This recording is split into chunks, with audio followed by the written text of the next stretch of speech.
ఏదైనా పరిస్థితి కుటుంబంలో పాడైపోయింది అనుకోండి, కూర్చొని చూడకండమ్మా. ఏదైనా బంధాలు చెడిపోయాయి అనుకోండి, కూర్చొని చూడకండమ్మా. లేగండమ్మా, లేచి మోకరించి అది బాగయ్యేదాకా దేవుని పాదము పట్టుకొని గోజాడండి. మీరు లేచి ప్రార్థించినందుకు ప్రతిఫలము ఖచ్చితంగా దేవుడు ఇచ్చే తీరుతాడు.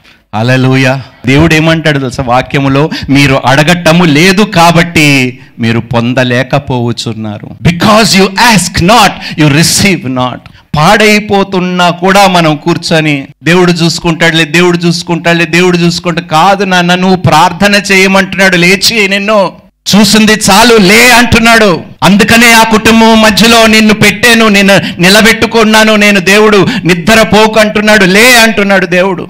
మెలకువగా ఉండి ప్రార్థించండి అంటున్నాడు దేవుడు. నువ్వు ప్రార్థన చేసిన దానికి నీది వారి స్థితిగతులను కూడా నేను మారుస్తాను అంటున్నాడు. హల్లెలూయా.